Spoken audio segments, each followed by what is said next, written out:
I'm here with Donnie and Nancy Emerson of Dreamin Wild, the subjects of Dreamin Wild. I'm actually really excited about this interview because I get to interview actors and directors of movies, sometimes biopics, but it's very rare that I get to, unless it's a documentary, that I get to interview the subjects. So I guess my first question is, what do you think of the portrayals of you and your family and the story presented in Dreaming Wild? I love it. I think it's great. I think it's true to itself. The characters are true to themselves. Um, um, it's got a lot of emotion, a lot of depth in the relationships between my brother and I and my father. I love it. I think it's great. Yeah. And my wife in the film, played by Zooey Deschanel. Yeah. I thought they did a wonderful job. I was so happy about this cast. We're still happy. It was just ecstatic. Of all the characters portrayed in the movie, like for each of you, who's like one character that's like, oh, they got a lot of details right, or they got a lot of subtleties right with that particular character. For me, Casey. And Casey spent about a year and a half with us at our home, our recording studio, cooking and, making a salad with me in the kitchen, opening the refrigerator, doing dishes. I mean, he stayed the night in a tent on the side of our house one night. I mean, he was very personal, getting to know how Donnie was. We went to a club with him and his girlfriend and a bunch of friends. And, just in Spokane. So it wasn't that wild. It's Spokane, Washington, which we were a little bit more mellow. But it was nice because we got time to get to know each other. And Casey, really, when I saw the film, because I see it from this side, I look at Donnie. I've been with him for 38 years. We work together. I see Donnie. And when I saw the film, Casey nailed it. He was 100% Donnie, but just not 100% of the time because the movie's only a certain period of what Donnie went through. But he got it spot on. Our kids even said the same thing. Dad, Casey reminded, and they met Casey when Casey first met us. And all of a sudden they saw him on the screen. So for me, it was Casey Affleck. Yeah. And Donnie, what about you? Well, obviously Casey. Yeah, Casey. I Walton Goggins was unbelievable. Beau Bridges. Yeah. He just portrayed my father just so eloquently, just beautiful. Just his skill, he's so believable. And I can't say enough good things about all of them. The young guys, Noah, Jack. I love Jack, how he portrays my brother in that sweet way. And you got a pretty interesting story because this is not a typical music biopic. Usually it's the band coming up, band getting into trouble, and then kind of coming around at the end. Yours is very different in that you're putting out an album, no one listened to it forever, and then it just kind of all of a sudden, like, first of all, what was that experience like? And then on top of that, what was the experience like of, I don't know if it was Bill Pohlad or one of the producers came up to you and said, hey, we're doing a biopic on you. That's gotta be crazy on top of crazy, it seems. Well, you made a good point. This is not a typical biopic. It's a drama. So I'll address that question first. The way Bill directed this film, I love it. I love a drama.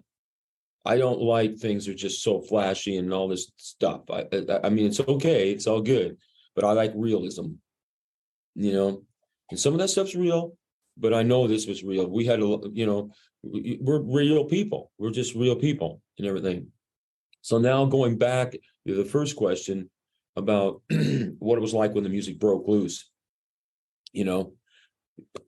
not known, and then all of a sudden 30 years later you get known with a record. It's like, what do you do? How do you relive your past?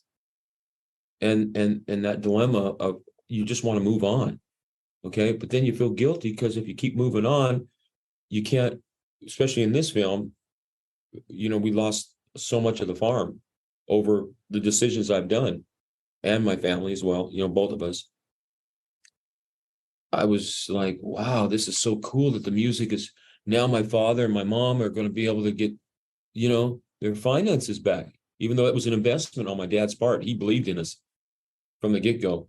We weren't typical kids. We were hardworking farm boys and loggers, and then we did our music and wrote our music and took it seriously. My dad made a point of that. So yeah, I think in the movie, that what you just said, it speaks.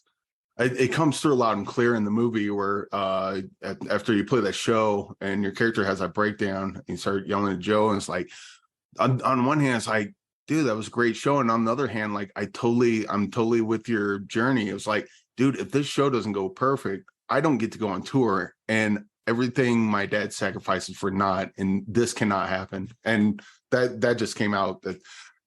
And then seeing you guys play live, and then your actual parents in the audience, I'm welling up right now.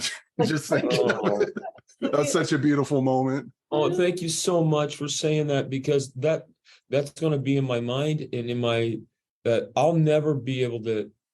I have a living, how do you say it, photo album that I can look at my family and my Isn't dad that awesome?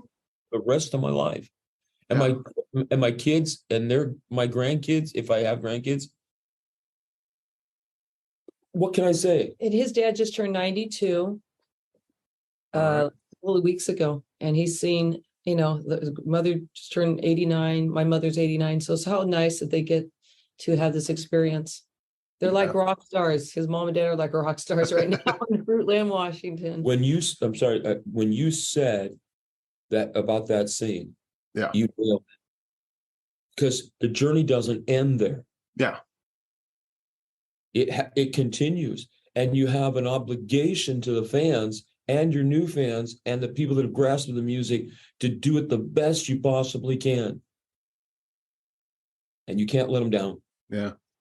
Another great thing about this movie is that and to that final scene is, Walton Goggins, Casey Affleck, Zooey Deschanel, Noah Jupe, Beau Bridges, like all the actors, at least from my point of view, because I don't know you, I don't know your family, so I'm just with these characters, and I'm falling in love with these characters. I'm falling in love with your family, and then just to see all of you together in that final scene, that the real people in that final, because biopics do that. They do the here's the story of this person's life, and they show pictures or things.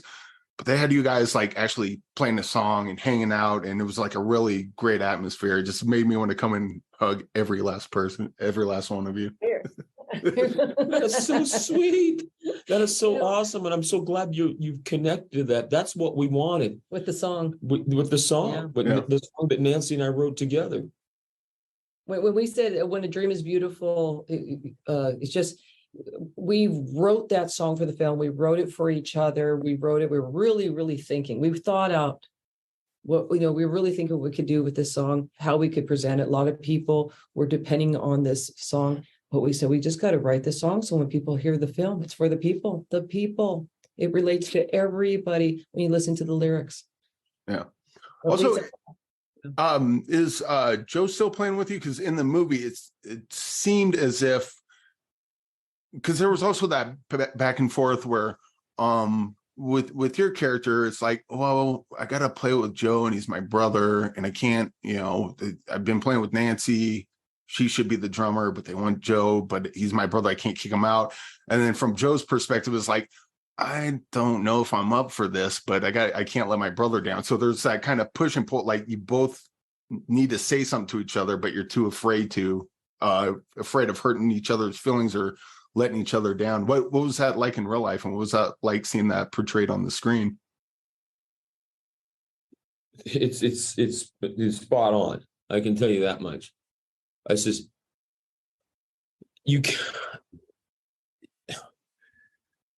Joe's continued his music as well. He's a guitar player. He likes to play guitar now. He doesn't play drums.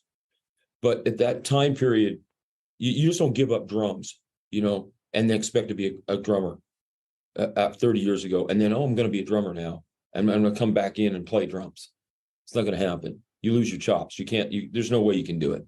Yeah. So I was really candid about and really straightforward you cannot do this. You can't do this. You got to have reality check here. Okay. And someone's going to have to say that. And that's why I was implying that no, Nancy and I will do this. I'll play the kick or whatever it might be to make that happen, because I know how to make that happen. But it's realism. It's realism. There's no faking about it, even though it's not that much tension. But I hope it's not in a bad way. I just want people to know it's okay to believe in something, you know, as long as you don't get out of hand and belittle somebody so bad that it breaks their spirit.